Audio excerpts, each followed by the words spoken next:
योगक्षेमं वहाम्यहम सुरासुरा सेवितपाद पंकजा करे विराजत कमनीय पुस्तका विदेश्य पत्नी कमलासन प्रिया सरस्वती नृत्यतु वाचि मे सदा वसुदेव सुतं देवं कंसचाणुर्मर्दनं देवकी परमानंदं कृष्णं वंदे जगद्गुरुं मूकं करोति वाचालं पंगुल्लंघयते गिरिं यत्कृपा तमहं वंदे परमानंदमाधवम्। શ્રીમદ આદ્ય શંકરાચાર્ય આવૃતનું કહે છે, ભગવદ્ ગીતા કિંચિદ અધીતા ગંગાજલ લવકણિકા પીતા સકૃદપી યસ્ય મુરારી સમર્ચા તસ્ય યમઃ કિમ કુરુતે ચર્ચા. ભગવદ્ ગીતાનું એકાદ ચરણ જો માણસ જીવનમાં આત્મસાત કરે, ગંગાજલની એકાદ નાની માત્રામાં ધારાનું પાન કરે અને કાં તો સકૃદપી યસ્ય મુરારી સમર્ચા, કાં તો ભગવાન મુરારી કૃષ્ણને એક વખત જો યાદ કરે તો યમ પણ દૂર ભાગે એનાથી. એ નાનકડી વાત પણ બહુ મહત્ત્વની છે. આખી ગીતા મોઢે કરી નાખનાર માણસો છે તેને પણ શાંતિ સમાધાન મળતું નથી અને એકાદ ચરણ સમજી જાય તે જીવન તરી જાય. એટલે અભ્યાસ પરિમાણાત્મક નહીં, ગુણાત્મક હોવો જોઈએ. ક્વોન્ટિટી અભ્યાસમાં મહત્ત્વની નથી, ક્વોલિટી મહત્ત્વની છે. તેથી 700 શ્લોકનો એકાદ ચરણ નાનકડું, એટલે ગીતાનો 28મો ભાગ થયો, એટલા માણસ તરી જાય. એવા કેટલાક જે સૂત્રો ગીતામાં છે, યોગ કર્મ સુકૌશલમ યોગક્ષેમમ મહામ્યમ નિયતમ કુરુ કર્મત્વમ નમે ભક્ત પ્રણસતી, આ બધા જે સૂત્રો છે તેમાંનું એક સૂત્ર એટલે યોગક્ષેમમ મહામ્યમ. અનન્યાસ ચિંતયંતો મામ યે જના પર્યુપાસતે તેસામ નિત્યાભિયુક્તાનામ યોગક્ષેમમ મહામ્યમ. જે અનન્ય ભાવથી અને એકનિષ્ઠાથી મારું ચિંતન કરે છે અને જે અન્ય આશ્રયને સેવતો નથી, તે માણસનું યોગક્ષેમ હું વહન કરું છું. અપ્રાપ્તસ્ય પ્રાપણમ નામ યોગ, પ્રાપ્તસ્ય પરિરક્ષણમ નામ ક્ષેમ. યોગક્ષેમનો બહુ સરસ અર્થ છે. ન મેળવેલી વસ્તુને મેળવી આપી આ યોગ એ પરમાત્મા કરે છે, અને મળેલી વસ્તુને ટકાવવી સાચવવી એ ક્ષેમ એ પણ ભગવાન કરે છે. એટલે ઈશ્વરના અનન્ય ભક્તને જે જોઈતું હોય તે પરમાત્મા જ આપે અને ટકાવે પણ એ છે. આટલી જેની જે ધારણા છે તે જ માણસ ભક્તિ માર્ગમાં આગળ વધેલો કહેવાય. તેથી બહુ જ મહત્ત્વનો શ્લોક છે. ગીતા મુખપાઠ કરવાનું એટલું મહત્ત્વ નથી જેટલું હૃદયપાઠનું મહત્ત્વ છે. ગીતા કંઠસ્થ હોય તેના કરતાં જીવનસ્થ હોય તો બહુ મોટી વાત છે. તેથી કોઈ પણ હોટલમાં જઈને એનું મેનુ વાંચવાથી પેટ ભરાતું નથી, એકાદ આઈટમ ખાવી પડે છે. તેમ 7 દિવસ રામકથા સાંભળી, 7 દિવસ ભાગવત કથા સાંભળી, એમાં સેંકડો ચરિત્રો આવે છે, પણ એ મેનુ થયું. જેમ હોટલમાં આટલી આઈટમ મળશે તેમ ભાગવતમાં આટલા મહાપુરુષો વર્ણન છે, રામાયણમાં મહાપુરુષો વર્ણન છે, એ મેનુ થયું. મેનુ વાંચીને પેટ ભરાતું નથી, તેમ શાસ્ત્રો વાંચીને અને કથાઓ સાંભળીને કંઈ વિકાસ થતો નથી. એકાદ આઈટમ ખાવી પડે છે, તેમ એકાદ સૂત્ર જીવનમાં આત્મસાત કરવું પડે છે.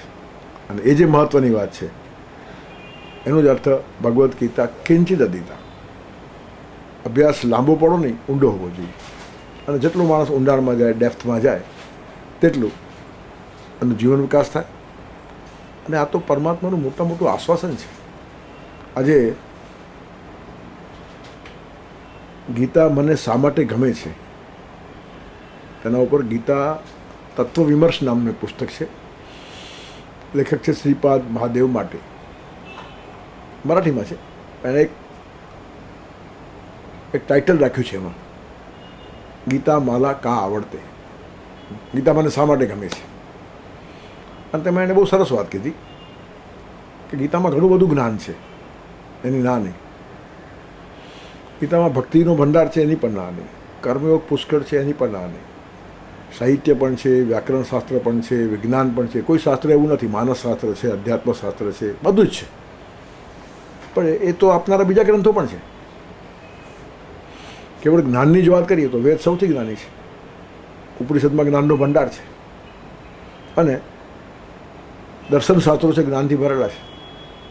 તો જ્ઞાન માટે ગીતા પાસે જવાની જરૂર નથી, બીજા ગ્રંથોમાંથી મળી જાય. ભક્તિ માટે પણ ગીતામાં ભક્તિ છે જ, પણ ભક્તિ ઉપર જ લખેલા ગ્રંથો છે. મધુસૂદન સરસ્વતીનું ભક્તિ રસાયણ, કાં દેવર્ષિ નારદના ભક્તિ સૂત્રો, એમાં ભક્તિ સિવાય કશું જ નથી. તો આવા ગ્રંથો બીજા મળે છે.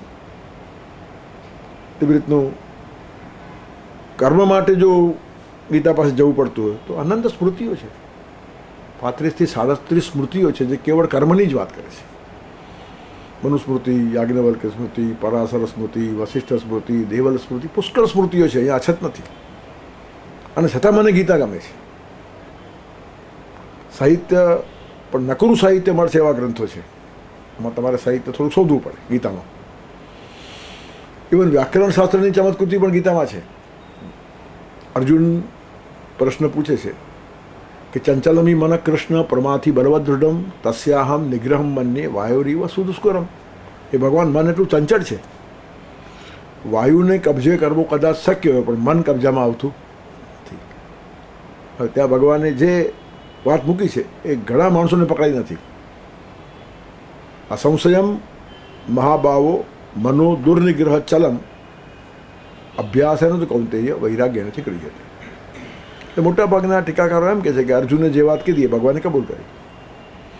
ચંચલમ હિ મન કૃષ્ણ પરમાથી બલ, મન ચંચલ છે. અને ભગવાન કહે છે ખરી વાત છે, અસંશયમ મહાભાવો, એમાં સંશય રાખવા જેવું નથી.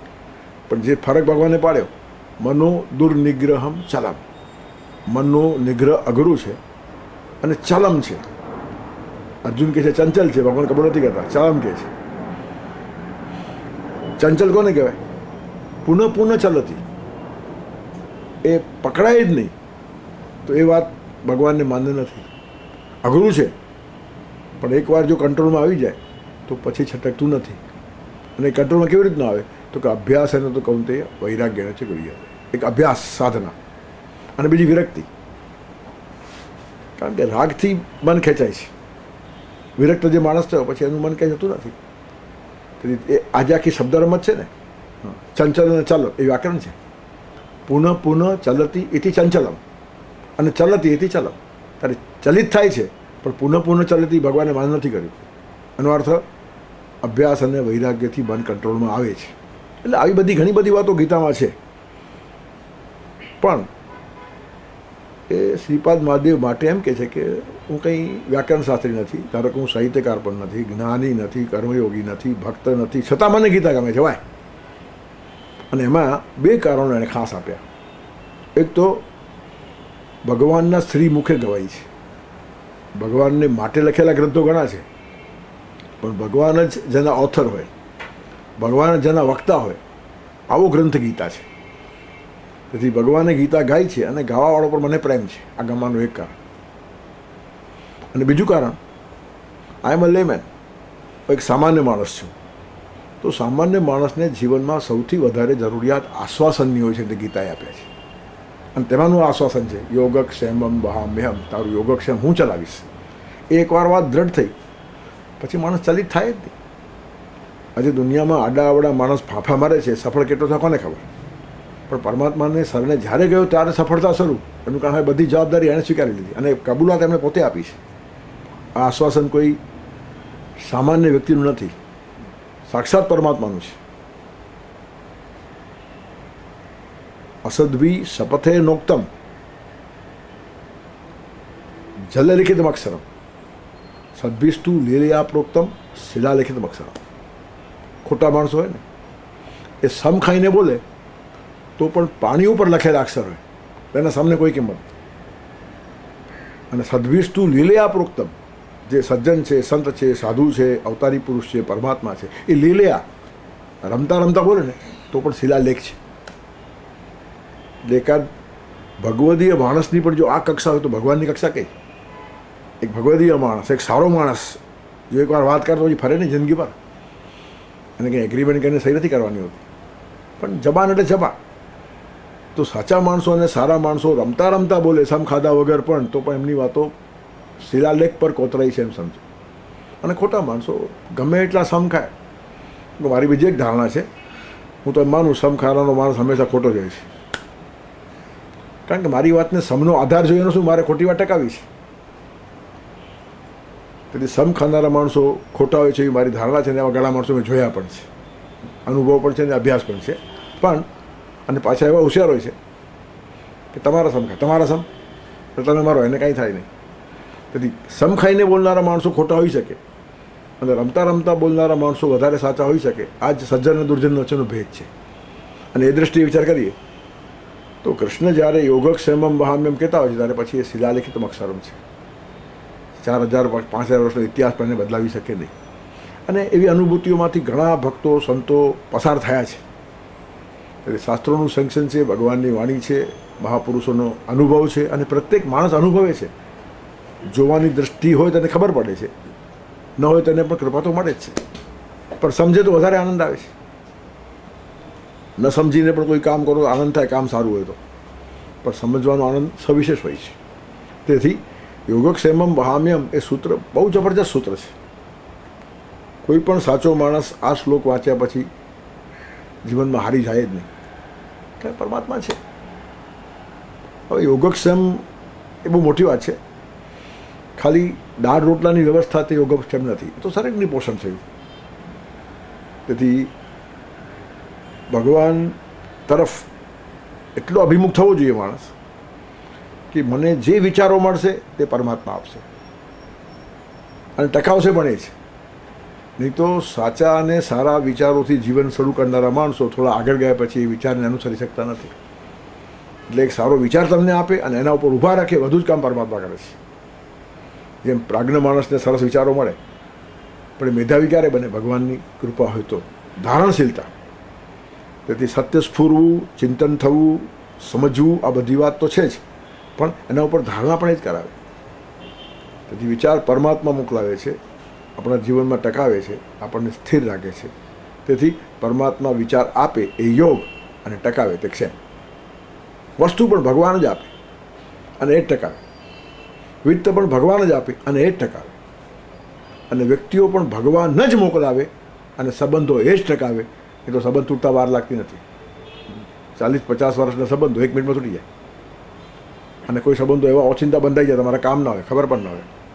તેથી તમારા જીવનમાં ઉપયોગી વિચારો, ઉપયોગી વસ્તુઓ, ઉપયોગી વિત્ત અને ઉપયોગી વ્યક્તિઓ ભગવાન મોકલાવે છે. આ ધારણા હોવી જોઈએ. એને જ કહેવાય અનન્યાશ્રય. ભગવાન સિવાય બીજા કોઈ પાસેથી વિચાર મળે છે એમ માનવું એ અન્યાશ્રય. ભગવાન સિવાય કોઈ મને બીજો માણસ વસ્તુ આપી શકે છે, અન્યાશ્રય. ભગવાન સિવાય ક્યાંકથી મને વિત્ત મળશે, અન્યાશ્રય. અને ભગવાન સિવાય બધા માણસોને પકડવાની હું કોશિશ કરીશ ને હું મેળવી દઈશ, અન્યાશ્રય. અનન્યાશ્રયનો અર્થ ખબર નથી પડતો માણસોને. બહુ જ મોટી વાત છે. અનન્યાશ્રય એટલે એનાથી શ્રેષ્ઠ વાત જ નથી. ભગવાન સિવાય કોઈ જ મારો આશ્રય નહીં, આવી એક દ્રઢ ધારણા થવી જોઈએ. એક શાયરે બહુ સરસ કહ્યું છે કે એ માનવીનો હાથ પકડતો નથી ખુદા, જેના ઉપર કોઈનો અધિકાર હોય છે. તમે બીજા કોઈનો અધિકાર માન્ય કર્યો એટલે ભગવાન તમારા કાર્યમાં હસ્તક્ષેપ નહીં કરે. કારણ કે ભગવાનને ખબર છે આ ફોડશે, હવે કોઈકના શરણે ગયો છે. એટલે અનન્યાશ્રય એટલે ભગવાન સિવાય મારો કોઈ આશ્રય નથી, આ ધારણા પાકી થવી જોઈએ. તેથી એ માનવીનો હાથ પકડતો નથી ખુદા, જેના ઉપર કોઈનો અધિકાર હોય છે. આધાર પામવા ચાહો જો એના હાથનો, પરમાત્માના હાથનો આધાર જોઈએ તો બેઉ હાથ સાવ નિરાધાર હોવા જોઈએ. તમે કોઈને પકડવાની કોશિશ કરતા નથી, કોઈનો આધાર લેતા નથી. પકડવા છે તો ભગવાનને, આધાર લેવો છે તો એનું કારણ બાકી બધી જ માનવ છત્રીઓ છે એ ગમે ત્યારે કાગડો થઈ જાય, પ્રભુ છત્ર ક્યારેય કાગડો થતો નથી. માનવ વિશ્વાસ દગો આપે, પ્રભુ વિશ્વાસ ના આપે. કોઈને છે આપ્યો હોય, કોઈને પજવાય, એ ભગવાનના ઇતિહાસમાં હોઈ શકતું જ નથી. કારણ કે કોઈના નડતરમાં ભગવાનને રસ છે નહીં, ઘડતરમાં જ રસ છે. એટલે કોઈક વખત આપણને અગવડ કે તકલીફ લાગતી હોય તો પણ એ આપણા ઘડતર માટે છે. અગવડ પણ ભગવાન જ મોકલાવે, એ બી યોગ છે. ખરેખર આપણા શાસ્ત્રોને ઊંડાણથી સમજવાની બહુ જરૂર છે. ગણપતિ માટે એક સરસ શ્લોક છે. કે વિઘ્નેશ્વરાય વરદાય સુરપ્રિયાય લંબોદરાય સકલાય જગદ્દિતાય નાગનનાય શ્રુતિ યજ્ઞ વિભૂષિતાય ગૌરીસુતાય ગણનાથ નમો નમસ્તે. ભગવાન વિઘ્નેશ્વર છે ગણપતિ. હવે એનો આટલો જ અર્થ માણસો કરે છે કે વિઘ્ન દૂર કરે તે વિઘ્નેશ્વર. વિઘ્નો દૂર કરવાની વાત નથી. વિઘ્નેશ્વર એ વિઘ્નોનો ઈશ્વર છે. દૂર કરશે એ વાત એમાં આવતી નથી. આપણે મનગમતો અર્થ તારવી લીધો. ગણપતિ એટલે વિઘ્નેશ્વર, વિઘ્નના ઈશ્વર. ઈશ્વર શું કરે? ખેંચી પણ શકે ને આપી શકે, તેને ઈશ્વર કહેવાય. એટલે ગણપતિ વિઘ્ન ખેંચી પણ શકે અને વિઘ્ન આપી પણ શકે. એનું કારણ જીવન વિકાસ માટે ક્યારેક વિઘ્ન જરૂરી હોય છે. આટલી ધારણા આવવી જોઈએ. વિઘ્નો વગર વિકાસ નથી. સ્કૂલોમાં, કોલેજોમાં ઓબ્સ્ટેકલ રેસીસ ગોઠવાય છે. એક સળંગ દોડ હોય અને એકમાં વચમાં હિન્ડ્રન્સ આવે. કોઈ દોરડી બાંધી રાખે અને કૂદીને જવાનું, એકાદ આમ પીપળું રાખી મૂકે, આમાં અંદરથી નીકળીને બહાર જવાનું, કારણ કે રસ્સી ઉપર કેળા બીડા બાંધેલા હોય તો પાછળ આ થકીને કૂદીને ખાવાનું. હવે આ શા માટે છે? વિઘ્નોનું નિર્માણ કરાય અને વિઘ્ન દોડ કહેવાય. એક સીધી દોડ ને એક વિઘ્ન દોડ. તો વિઘ્ન દોડ એ ખરાબ વાત નથી. એ કાબેલિયત નિર્માણ કરવા માટે છે કે જીવનમાં દોડવા માટે હંમેશા હાઈવે મળતો નથી, રાજમાર્ગ મળતા નથી, કાંટાઓમાંથી ને કેડીઓમાંથી જવું પડે છે. તો એ પૂર્વ તૈયારી છે. તેથી વિઘ્ન દોડ એ આપણને અગવડ લાગતી નથી. તો જીવનમાં વિઘ્નો આવે તો અગવડ શા માટે લાગવી જોઈએ? બે મલ્લ જ્યારે કુસ્તી કરતા હોય છે ને, તો એમનામાં કોઈ વેરઝેર હોતું જ નથી. બંને મિત્ર હોય છે. એકબીજાને હાથ મિલાવે, સાથે હોટલમાં ખાય, પણ અખાડામાં આવે એટલે તરત સામસામા પડી જાય. એનો અર્થ લડાઈ નથી. એ લડાઈની પૂર્વ તૈયારી છે. આવતીકાલે ખરેખર કોઈને જોડે લડવું પડે તો આ તૈયારી કરેલી સારી. એને કહેવાય વિઘ્નેશ્વર. વિઘ્નો સ્વીકારવાની આપણી તૈયારી નથી એટલે વિઘ્નેશ્વરનો એક લિમિટેડ અર્થ કર્યો. વિઘ્ન દૂર કરે તે વિઘ્નેશ્વર. પણ વિઘ્ન જરૂરી હોય તો, અગવડ જરૂરી હોય તો તમારા ઘડતર માટે. તેથી વિઘ્નેશ્વર શબ્દ ગણપતિ માટે વપરાયો છે. બંને અર્થમાં છે. ઈશ્વરનો અર્થ શું? કે આપી પણ શકે, લઈ પણ શકે. વિઘ્નો આપી પણ શકે, વિઘ્નો લઈ પણ શકે. આપે તે પણ તમારા હિત માટે, લઈ લે પણ તમારા હિત માટે.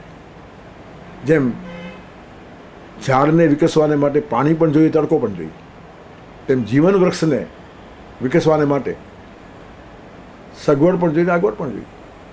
ક્યારેક ભગવાન સગવડનું પાણી આપે અને ક્યારેક આગવડનો તડકો આપે. તડકા વગર વિકાસ થતો નથી. ઝાડ જે વિકસે છે તે બંનેથી વિકસે છે. તેથી આવી એક ધારણા જીવનમાં થવી જોઈએ કે ભગવાન બધું જ કરી શકે. સગવડ આપી શકે, અગવડ આપી શકે, મિત્રો આપી શકે, મૈત્રી તોડી શકે. જ્યાં સુધી જે માણસની જીવનમાં જેટલી જરૂર હોય ત્યાં સુધી એ માણસ રહેશે. અને યોગ પૂરો થયો એટલે જશે. પછી એમાં ફાફા મારીને પકડવાની કોશિશ નહીં. આજે બધા એકબીજાને પકડવાની કોશિશ કરે છે. હું ઘણી વાર કહું છું કે સંતો પણ હવે સાંખ્યનિષ્ઠ મટીને સંખ્યાનિષ્ઠ થઈ ગયા. સાંખ્ય એટલે જ્ઞાન. તો જ્ઞાનનિષ્ઠ સંતોને બદલે હવે સંખ્યાનિષ્ઠ. અને એની પછી સ્પર્ધા ચાલે. અમારા 5 લાખ નહીં, બસ અમારા 10 લાખ. એટલે વેપારી રૂપિયા ગણે અને સંતો આ બધા માણસો ગણે. સંખ્યાની કિંમત નથી. એક ચરણ ગીતાનું 28મો ભાગ તારી નાખે, આખી ગીતા મોઢે હોય તો માણસ તરે નહીં, કારણ કે એ સંખ્યા થઈ ખાલી. 700 શ્લોક મને મોઢે છે, સંખ્યા ગણી કાઢી, પણ એકે શ્લોક સ્પર્શ્યો નહીં. તેથી ખાલી જપ કરવા ઘણા માણસો કાગળ પર લખતા હોય, શ્રી કૃષ્ણ શરણમમ, શ્રી કૃષ્ણ શરણમમ, શ્રી કૃષ્ણ શરણમમ, તો ઓમ નમઃ શિવાય, ઓમ નમઃ શિવાય, ઓમ નમઃ શિવાય. ઠીક છે, કાગળ ઉપર તમે લખો ને અગ્નિ, તો કાગળ બળતો નથી. અગ્નિ હોય તો જ બળે. કાગળ ઉપર તમે 1000 વાર લખો અગ્નિ, તો કાગળ નહીં બળે. તેવી રીતનું કાગળ ઉપર લખેલી કોઈ વાત પજવતી પણ નથી અને વિકાસ કરતી પણ નથી. એક છે મનને રોકી રાખવાનું છે. મન ભટકતું આડું અવડું તો શ્રી કૃષ્ણ શરણમમાં તમે રોકાઈ ગયા તો એટલું તમે દુનિયાનું ખરાબ ઓછું કરશો, પણ તમારો વિકાસ ક્યાં આવ્યો? તેથી કાગળ ઉપર પાણી પાણી પાણી પાણી 1008 વખત લખો, તરસ છીપાશે નહીં. પાણી પીવું જ પડે. તેવું જ જ્ઞાનનું છે આખું. અને લગભગ ભૂલાતું જાય છે. જ્ઞાન અને જીવન બંને અલગ પડી ગયા. જીવન જુદું અને જ્ઞાન જુદું. એટલે પોથીમાંના રીંગણા જેવું થાય. એક મહારાજે કથામાં કીધું હશે કે ચોમાસામાં રીંગણા ખાવા નહીં. હવે ભોગ જોગે એક બેન રીંગણા જ પોથી પર મૂકી ગયા. ઘરે ગયા એટલે તો શાક બનાવ્યું ને મહારાજ તો બેઠા જમવા. પેલા બેનને કંઈ કામ હતું, પાછા એના ઘરે આવ્યા તો આ તો રીંગણાનું શાક ખાતા હતા. તો કે મહારાજ તમે તો હમણાં કીધું કથામાં કે ચોમાસામાં રીંગણા નહીં ખાવાના, તમે તો ખાવ છો. તો કે તો પોથીમાંના રીંગણા, આ રીંગણા ખવાય. એટલે પોથીમાંના રીંગણા જુદા અને જીવનમાંના રીંગણા જુદા. અને આ જ આખું માપદંડ છે. અને એટલે જ હજારો લાખો કરોડોના હિસાબે સત્સંગો ચાલતા હોય, વ્યાખ્યાનો ચાલતી હોય, લાખો માણસ સાંભળતા હોય, કોઈ પરિવર્તન દેખાતું નથી. કારણ કે બધા પોથીમાંના રીંગણા છે, ત્યાં પૂરતું જ રાખવાનું, પછી કશું જ નહીં. જીવન સ્પર્શી જ્ઞાન છે ને બહુ મહત્વનું છે. એક મહારાજ બહુ સારી કથા કરે. એક વૃદ્ધ માણસ રોજ સાંભળવા આવે, ડેઈલી, બહુ નિયમિત. ત્યારે એકવાર કથા કરી કીધું કે તમે આવો છો બહુ સારી વાત છે, તમને શાંતિ મળશે, સમાધાન મળશે, થોડો આનંદ મળશે, આવતો ભાવ સુધરશે. પણ તમારો જુવાન દીકરો આવે તો કેટલો ફાયદો થાય? અને અત્યારથી દ્રષ્ટિ મળશે અને સારું જીવી શકશે. એટલે તરત પહેલાં કાકા કહે છે કે નહીં, આમાં કાચા છોકરાઓનું કામ જ નહીં. છોકરાઓ તમારી વાત સાચી માને અને એ રીતે જીવા લાગે તો મારા કામનો રહે નહીં. કારણ કે અમારા ધંધામાં ઘણું બધું કરવું પડે અમારે. ત્યારે છોકરાઓ તમારી વાત માની લે, આવેશમાં આવી જાય તો કામના ન રહે. એટલે અપરિપક્વ માણસોનું કામ નહીં. કથામાં અમારા જેવા જ પાકા માણસો જોઈએ. તમે ગમે એટલું કહો, અમને કાંઈ અસર થાય નહીં. આ એક ધારણા છે. તેથી કથા એ ખાલી સાંભળવાની જ ચીજ છે, ત્યાં જઈને બેસવાની જ ચીજ છે, આરામ કરવાની ચીજ છે, આપણને ધાર્મિકમાં તમે ખપાવવાની ચીજ છે. સત્સંગમાં જઈને બેસે એટલે સારો માણસ કહેવાઈ જાય. અને સારો માણસ કહેવાઈ જાય તો જ બનાવટ કરવાની મજા આવે. જ્યારે લોકો સારા સમજીને વિશ્વાસ કરે ત્યારે જ દ્રોહ કરી શકાય.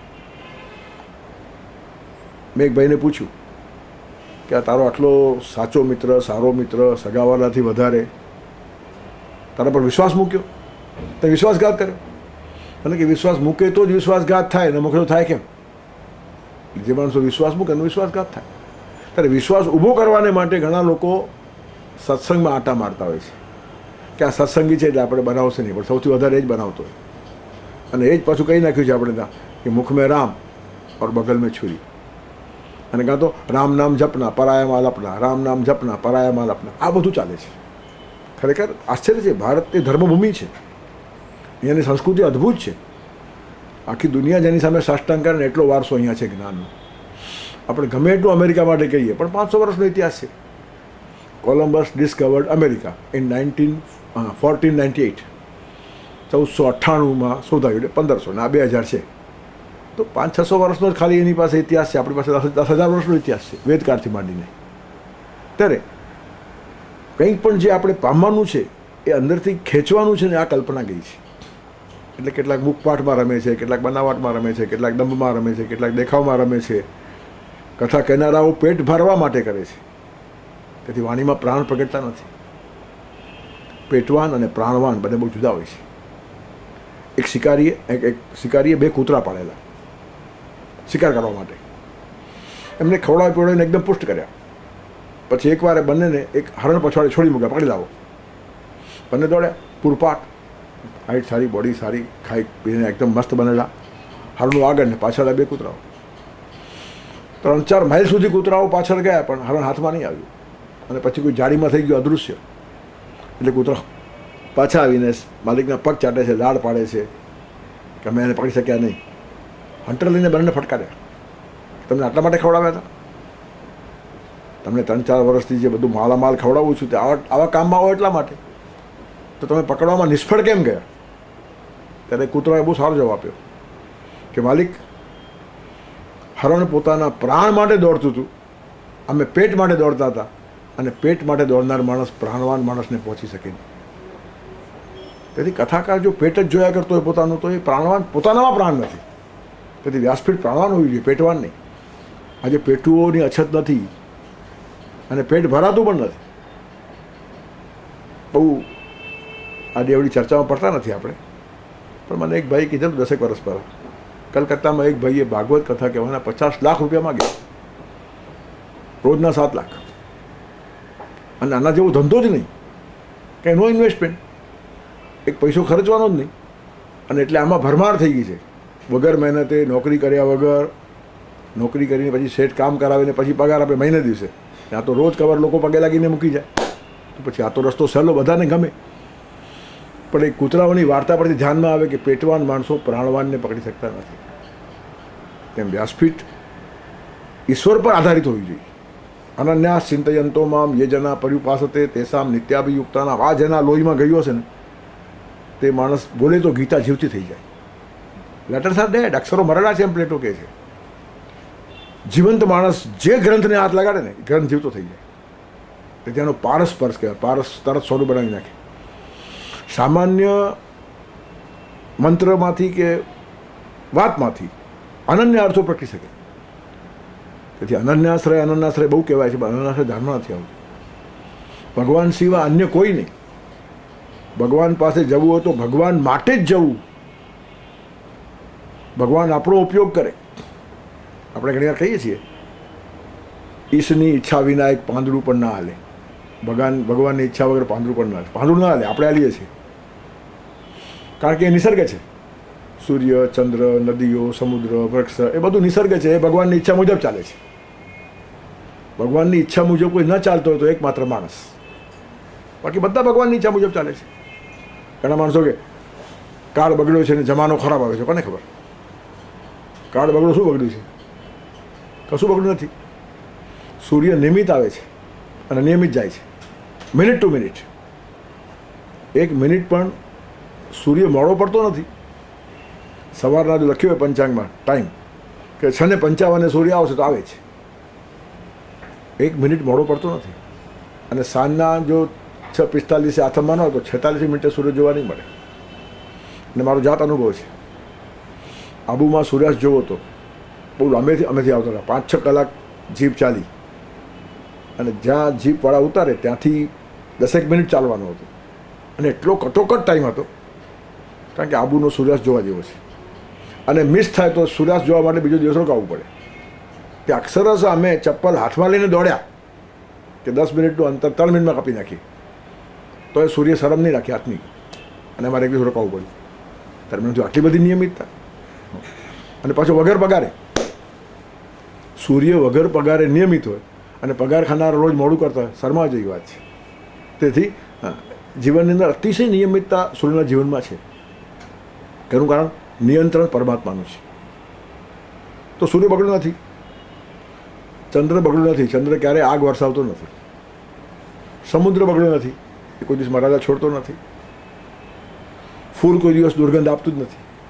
તો ભાઈ જમાનો બગડ્યો શું બગડ્યું છે? બગડ્યો છે માણસ. પણ એ પકડાઈ જાય પહેલાં બધા પર આરોપ નાખી દે, બધા બગડ્યા. Charity begins at home. તેથી માણસ પોતે જ બગડતો જાય છે અને જમાનો બગડ્યો છે એમ કહે છે. આખી સૃષ્ટિ એટલા માટે સારી છે કે પ્રભુના નિયંત્રણથી ચાલે છે. અને માનવને થોડુંક ભગવાને સ્વાતંત્ર્ય આપ્યું છે. ઈશ્વરના 2 વરદાન છે માણસને. એક પાવર ઓફ ડિસ્ક્રિમિનેશન, વિવેક બુદ્ધિ, અને બીજું ફ્રી વિલ, ઈચ્છા સ્વાતંત્ર્ય. એ 2 વાત જો ન હોત તો માનવ જીવનને અર્થ જ નહોતો. અને ભગવાનને ખબર છે. તેથી વિવેક બુદ્ધિ બધાને આપી છે. હવે ન ચલાવે માણસ તો એના કમ ભાગે છે. અને ઘણા માણસો ચલાવતા જ નથી. બુદ્ધિ ન ચલાવવાની જાણે પ્રતિજ્ઞા લીધી હોય ને એવી રીતનું આખું જીવન કાઢી નાખે છે. માણસ ગુનેગાર છે. એક માણસ અસ્તવ્યસ્ત વર્તે અને કે મને આ જ્ઞાન નહોતું તો મેળવી લેવું તો કોણે ના પાડી હતી? એકાદ ચોર ચોરી કરે અને કોર્ટમાં ન્યાયાધીશને એમ કે ચોરી કરવી એ ગુનો છે, એ મને ખબર જ નહોતી, તો શું કહેવાનું ન્યાયાધીશ? 4 મહિના જેલમાં રહી આવો, પછી કાયમ યાદ રહી જશે. તેમ આપણને કોઈ વસ્તુ ખબર નથી ને આપણે કરીએ અજાણતા, તો પણ પાપ તો પાપ જ છે. અને આપણે જાણી શકીએ એટલા માટે બુદ્ધિ આપી છે, એનો ઉપયોગ કરતા નથી. ભગવાનના ગુનેગાર છે. તેથી માણસ પોતે પોતાનો ઘડવૈયો છે. તો એણે પોતાની ટ્રેનિંગ, પોતાની તાલીમ પોતાની બળે કરવી જ જોઈએ. અને બીજું, ભગવાને ફ્રી વિલ આપી છે, ઈચ્છા સ્વાતંત્ર્ય. અને એટલે જીવનમાં રસ છે. ઘણા માણસો કે ભગવાનને ખરાબ માણસો બનાવ્યા શા માટે? બનાવે જ નથી. ઈશ્વર ખાલી શક્તિ આપે છે, કેમ વાપરે તમે નક્કી કરો. ઈચ્છા સ્વાતંત્ર્ય છે. અને આટલું કોઈ નહીં આપે. દુનિયામાં કોઈ માણસ સ્વાતંત્ર્ય નહીં આપે. જે તમને સ્વાતંત્ર્ય સલામતી આપશે, તમારું સ્વાતંત્ર્ય છીનવી દેશે. Security and liberty hardly goes together. ખબર ન પડતા પાંજરું આવી જાય. તમને સલામતી સોંપે એ માણસ તમારું સ્વાતંત્ર્ય હરી લે. બાપ દીકરાને સલામતી આપે છે પણ ડોમિનેટ કરે જ છે. બાપ સામે દીકરાનું કંઈ ચાલતું નથી. જ્યાં સુધી દીકરો નાનો છે, મોટો થાય પછી બાપનું ચાલતું નથી. પણ આવી જે વ્યવસ્થા ઊભી થાય એનું કારણ બીજાના વિચાર સ્વાતંત્ર્યનો આદર કરવાની આપણને ટેવ નથી. પત્ની સલામતી આપનારો માણસ સ્વાતંત્ર્ય ખેંચી લે છે અને સેન્સ ઓફ પોઝેશન આવે છે, સેન્સ ઓફ એપ્રિસિએશન રહેતું નથી. અને આ દુનિયાની રીત છે. એકમાત્ર પરમાત્મા એવો છે જે સલામતી આપીને પણ સ્વાતંત્ર્ય ખેંચતો નથી. Free will. ભગવાન આપણને જન્મ આપે છે, માના સ્તરમાં દૂધ ભરે છે, વિકાસ કરે છે, ક્ષણે ક્ષણમાં એ જ આપણું ધ્યાન રાખે છે, પણ પોતાના વિચારો આપણા પર લાદતો નથી. 18 અધ્યાય અર્જુનને કીધા પછી કહે છે તારા વિવેક બુદ્ધિમાં ઉતરે તો જ માનજે, મારા કહેવાથી માનતો નહીં. એનો અર્થ ફ્રી વિલ કાયમ રાખી. તેથી કોઈની ફ્રી વિલ ઉપર તરાપ મારવી એના જેવું જગતમાં બીજું મોટું પાપ નથી. અને એ રીતે આખા સમાજે જીવવું જોઈએ, પરિવારમાં, સંસ્થાઓમાં, સમાજમાં, રાષ્ટ્રમાં. તેથી ઈચ્છા સ્વાતંત્ર્ય. હું ત્યાં સુધી કહું આગળ વધીને કે ભગવાને આપણને જીભ આપી છે અને જીભથી ભગવાનને ગાળ આપવાની પણ આપણને છૂટ છે. ગાળ આપનારની જીભ ભગવાન કાપતો નથી, સાંભળી લે છે ભગવાન. સામાન્ય કોઈ માણસ તમને થોડું કશુંક આપતો હોય, શેઠ છે, નોકરને પગાર આપે છે, જરા શેઠને નગમતી વાત કરી તો દાંત મને કાઢી નાખશે. પગાર સિવાય કંઈ આપતો નથી. લોહી તો ભગવાન બનાવે છે, ખાધેલું ભગવાન પચાવે છે. આ તો ખાલી પગાર આપે, થોડોક નિમિત્ત છે, તો પણ ઈચ્છા સ્વાતંત્ર્ય પર તરાપ છે. એક શેઠ પાસે એક માણસ નોકરી કરતો હતો. એ વૈષ્ણવ હતો. તો યુ આકારનું ઢીલું કરે. શેઠ કે હું સહી માર્ગી છું, મારે ત્યાં નોકરી કરવી હોય તો ત્રિપુણ તાણવું પડશે, આ યુ નહીં ચાલે. હવે તો આમાં જ લોકો રમતા હોય છે. ઉપર ગયા પછી ભગવાન ચાંદલા જોવાના છે જ નહીં, કારણ કે કપાળ જ બળી જવાનું છે, ચાંદલો ક્યાં પહોંચવાનો હતો. તેથી વિકાસ જોવાય છે પણ લોકો ડોમિનેટ કરે. ત્રિપુણ તાણશે તો જ નોકરી, ને તો ગેટ આઉટ. નોકર બીજે દિવસે આવ્યો, યુ આકાર કરીને જ આવ્યો. શેઠ ચડાઈ ગયા, તારા દિવસ ફર્યા છે, મરવાનો થયો છે, તને કીધેલું ત્રિપુણ થશે તો તને નોકરી અહીંયા ચાલુ રાખશું, તો કેમ ત્રિપુણ કર્યું નહીં? લોહી કર્યું છે, ક્યાં છે? તો પેલા જબ્બો ઊંચો દેખાડ્યો, પેટ પર ત્રિપુણ હતું. શેઠ કે કેમ? તો મેં તમને પેટ વેચ્યું છે, કપાળને. એટલે એની કઈ ધારણા છે તેના ઉપર આનું નિયંત્રણ. કશું કરતો નથી, ભગવાન બધું જ કરે છે, તો પણ નિયંત્રણ નથી. ઈચ્છા સ્વાતંત્ર્ય એ વરદાન છે અને એમાં જ વિકાસ છે.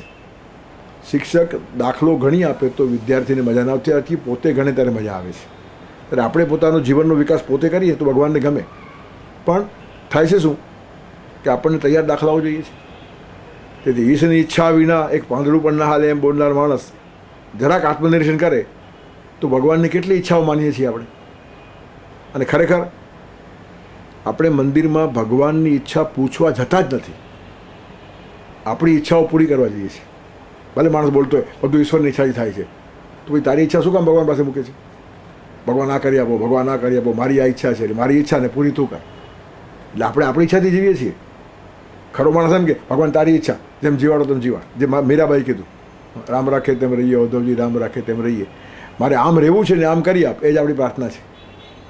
મને એક સરસ ફ્લેટ મળવો જોઈએ, સારી ગાડી મળવી જોઈએ, ફલાણું મળવું જોઈએ, જમીન મળવી જોઈએ. એટલે આપણને શું જોઈએ છે? એટલે જે ઈશ્વર સાધ્ય છે તેને આપણે સાધન બનાવીએ છીએ. એ જ અન્યાસરે થયો. સાધ્યને સાધન અને સાધનને સાધ્ય. સાધ્યરૂપ ઈશ્વરને સાધન ના માનવા, ભાવ અને ભક્તિને ગૌણ ના ઠરાવવા, જાત સોંપ્યા વિણ સાધન બનાતું નથી, ઈચ્છા વિણ ડગલું ભરાતું નથી. એ આવા લોકોની ભાષા છે. ભગવાન કરે તે જ સારું એ બોલવાનો અધિકાર નરસિંહ મહેતાને છે, એ અધિકાર મીરાબાઈને છે, એ અધિકાર સુરદાસજીને છે, જેણે પોતાની ઈચ્છા ભગવાનને સમર્પિત કરી છે. તેથી અનન્યાશ્રયનો અર્થ માણસના ધ્યાનમાં નથી આવતો. ત્યારે ઈશ્વરે જબરજસ્ત ઈચ્છા સ્વાતંત્ર્ય બધાને આપ્યું છે. ત્યારે આપણી ઈચ્છાઓ સારી હોય, કાં તો ભગવાન સાથે મેળ ખાઈ જાય, ટ્યુનિંગ હોય, અને કાં તો એની ઈચ્છા જ આપણી ઈચ્છા, આવી જ્યારે ધારણા આવે ને ત્યારે ખરા અર્થમાં અનન્યાશ્રય આવે છે. તેથી યોગક્ષેમમ મહામેમમાં આ બધી વાતો સંકળાઈ જાય છે. આજે મોટા ભાગે રોટલો, યોગક્ષેમ એટલે રોટલો. ભગવાન બધાનો યોગક્ષેમ ચલાવે છે, ખાવા માટે રોટલો આપે છે. આમ નહીં, વિચાર પણ એ જ આપે છે, વિચાર ટકાવે પણ એ જ છે, વસ્તુ પણ એ જ આપે છે, વિત્ત પણ એ જ આવે છે, વ્યક્તિઓ એ જ મોકલાવે છે, અને જરૂર હોય ત્યાં સુધી રહે છે, પછી ચાલી જાય, પછી બીજી પોતાની મેળે આવી જાય. તેથી આખો સર્વાંગીણ ક્રમ પરમાત્માના હાથમાં છે. ત્યારે જમાનો બગડ્યો છે એમ કહેનાર માણસ પોતે જરા વિચાર કરે. હું ઘણીવાર કહું છું રમૂજમાં કે ભગવાને બધા પશુ પક્ષીઓને આડા બનાવ્યા છે, ઓરિજેન્ટલ. ગાય, ભેંસ, બળદ, કૂતરો બધા આડા. એક માણસને સીધો બનાવે છે, વર્ટિકલ. પણ આશ્ચર્યની વાત છે, જેને આડા બનાવે તે બધા સીધા ચાલે છે, સીધો બનાવ્યો તો જ આડો ચાલે છે. ભગવાનને ત્રાસ થતો હોય તો માણસનો જ છે. તેથી મને એ જોઈને હસવું હજારો વાર આવે છે, પ્રભુ તારા બનાવેલા તને આજે બનાવે છે. ઈશ્વરને સૌથી વધારે બનાવનાર હોય તો મનુષ્ય. તેથી સૂર્ય, ચંદ્ર, નદી બધા જ ભગવાનની ઈચ્છા મુજબ ચાલે છે, માત્ર આપણે ચાલતા નથી. અને પછી કહીએ છીએ ઈશ્વરની ઈચ્છા વિના એક પાંદડું હાથ, એ બકવાસ છે, એનો કંઈ અર્થ જ નથી. એ કહેવાનો અધિકાર આ કક્ષાએ પહોંચેલા માણસો લે છે. ગતિસ્ત્વમ તમે કા ભવાની, એમ શંકરાચાર્ય કહે. કાં તો મધુરાધિપતે રખેલમ મધુરમ, એમ મહાપ્રભુજી કહે.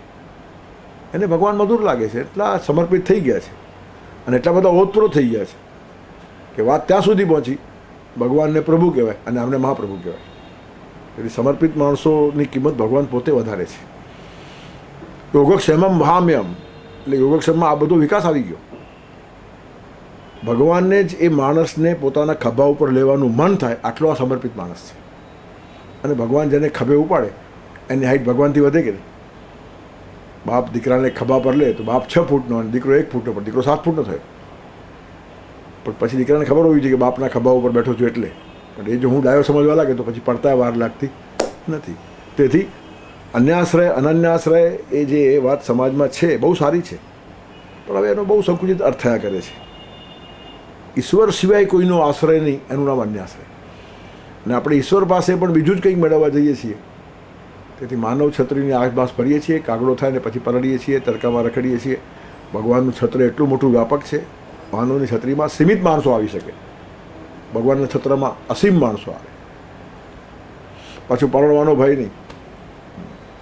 કોઈ માણસ તમે છત્રીમાં લઈ જાય ને તો એક માણસ પણ માન ચાલતો હોય, 2 ચાલતો પરણવાના જ છે, પણ પલળતા હોય તો બોલાય નહીં. એનું કારણ ધર્મની ગાયના દાંત ગણાય નહીં. એક તો આપણને ભેગો લીધો એણે, તેથી પલળતા જવાનું અને પાછું એનો રસ્તો આવે એટલે ભાગી જાય, આપણા ઘરે મૂકવા ના આવે.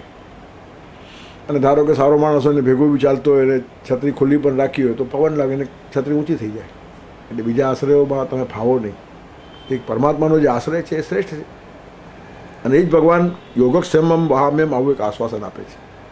જૂના કાળમાં એક પંડિત એક રાજાના દરબારમાં આવ્યો અને કીધું કે હું ગીતાનો પ્રખર પ્રવક્તા છું, ચિંતક છું અને ગીતા ઉપર વર્ષોથી વ્યાખ્યાનો આપું છું. તો રાજા કહો અહીંયા બી આપો. શેના પર બોલશો તમે? જેના પર કહો એના પર. તો રાજાએ 8 શ્લોક કીધો. 9મા અધ્યાયનો 22મો શ્લોક. અનન્યાસ ચિંતયંતો મામ યજના પર્યુપાસતે તેસામ નિત્યાભિયુક્તાનામ યોગક્ષેમમ વહામ્યમ. હવે આટલો વિદ્વાન હતો, એક્સટેમ્પોર 1.5 કલાક સ્પીચ આપી. સભામંત્રીને બેઠો છે ત્યાં જ કીધું આના તો બોલો. ચાલુ થઈ ગયો. 1.5 કલાક બોલ્યા પછી રાજા કહે છે તમે તમારી વાતો બધી બુદ્ધિને સ્પર્શી, પણ હજી હૃદય ગમે થતી નથી. તમે એમ કરો કાલે ફરીથી આવજો, થોડો વિચાર કરીને આવજો, આ વ્યાખ્યાન ફરી આપજો.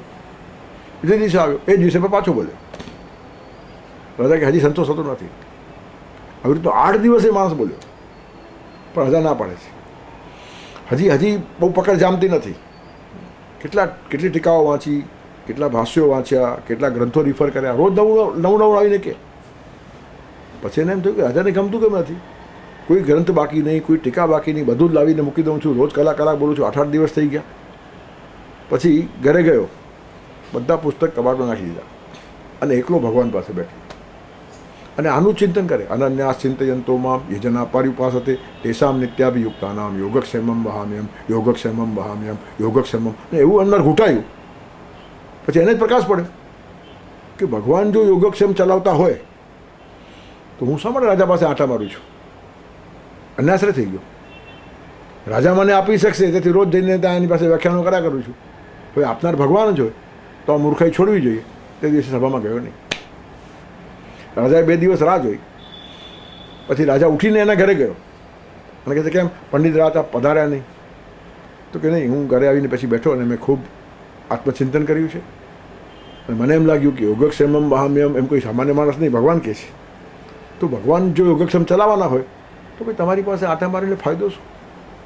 રાજા કે આજે મને તારો શ્લોક સ્પર્શી ગયો. હવે તને અર્થ ખબર પડ્યો. ભગવાન ઉપર વિશ્વાસ રાખો તો ભગવાન યોગક્ષેમ ચલાવશે, એ ઉપરછળો વિશ્વાસ જુદો અને જીવનની ધારણા જુદી. પછી રાજાએ એને પુરસ્કાર ઘણો બધો આપ્યો, બધું સારું કર્યું, પણ તને ગીતા હમણાં સમજાઈ. નહીં તો માણસો બીજાના જ પગ ચાટતા હોય, બીજા પાછળ ફરતા હોય, આ મારું કરી આપશે, તે મારું કરી આપશે. હવે શું કરી આપે તો ભગવાન જાણે, બધા કરી જ નાખે છે એકબીજાનું.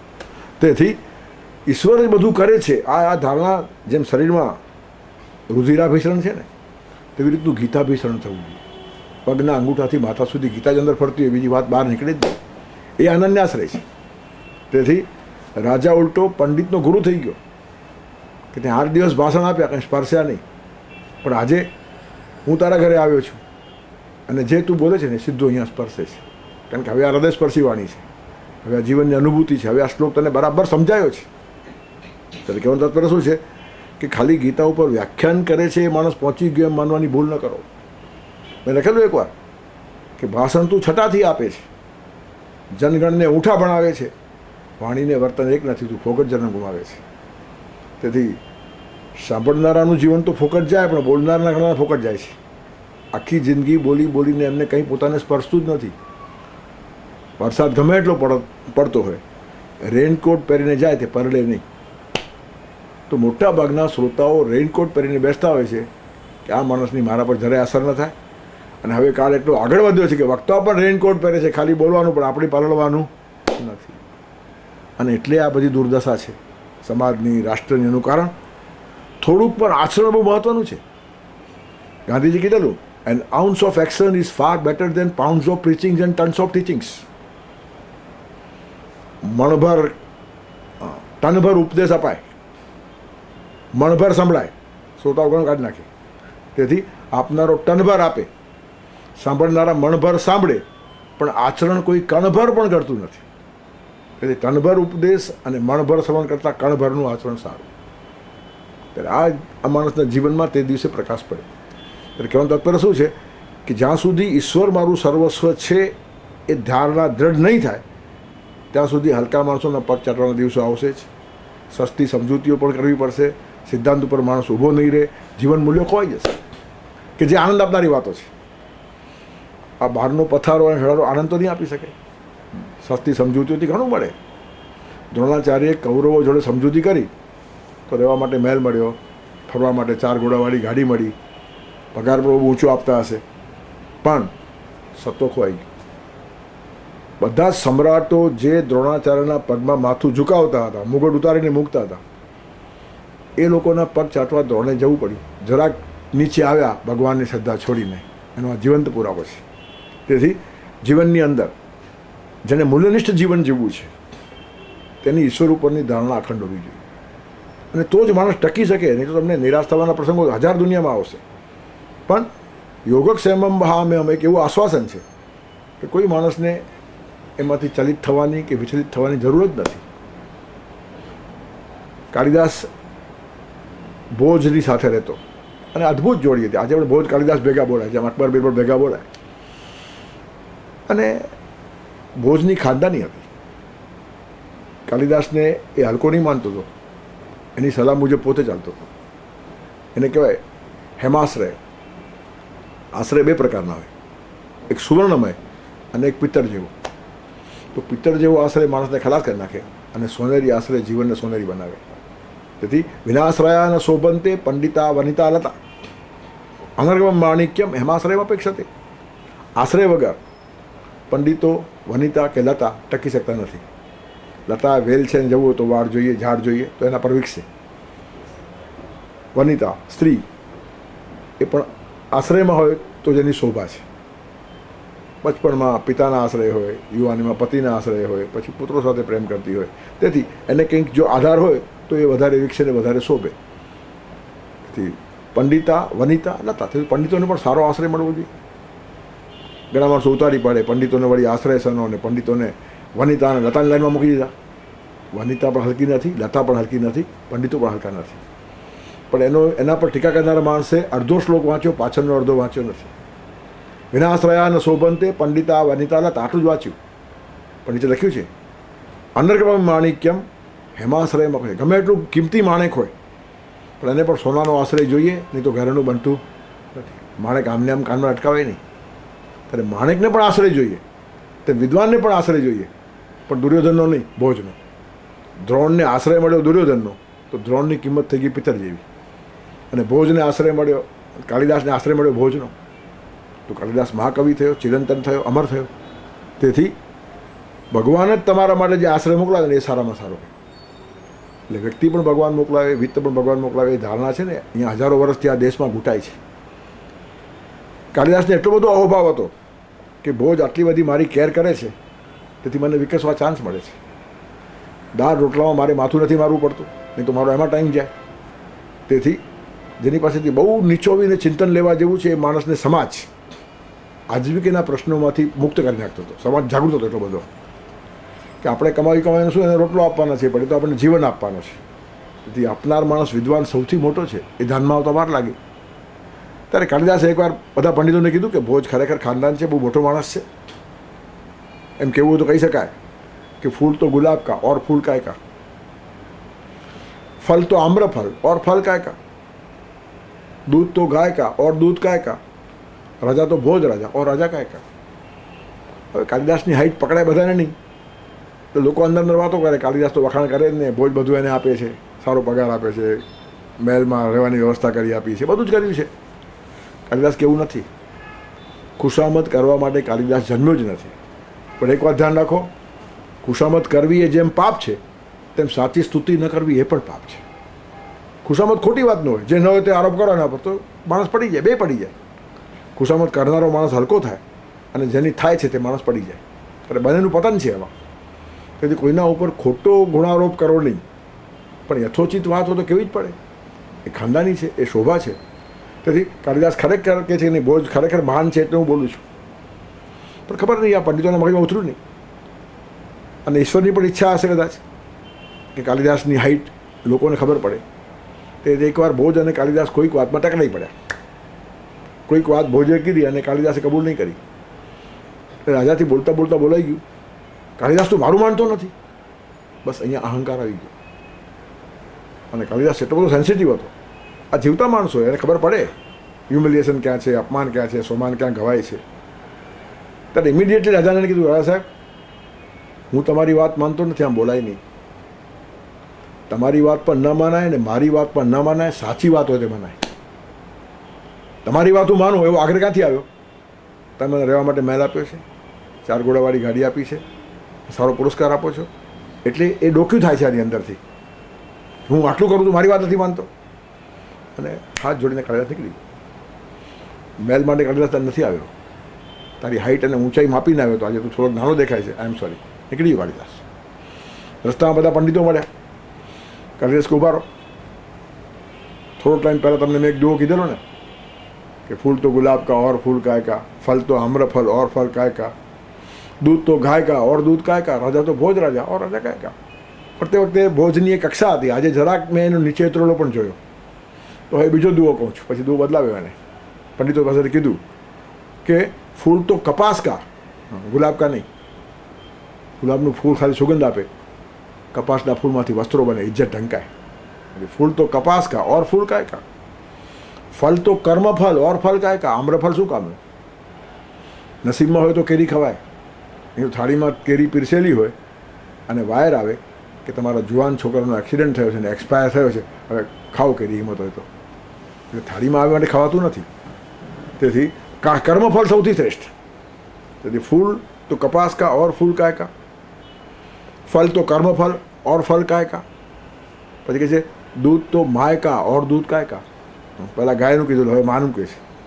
અને માનું દૂધ સર્વશ્રેષ્ઠ છે. ક્યારેક પણ બે માણસો ટકરાઈ જાય ને તો કે શું, આવી જા માનું દૂધ પીધું હોય તો. કોઈ એમ નહીં કે આવી જા ગાયનું દૂધ પીધું હોય તો.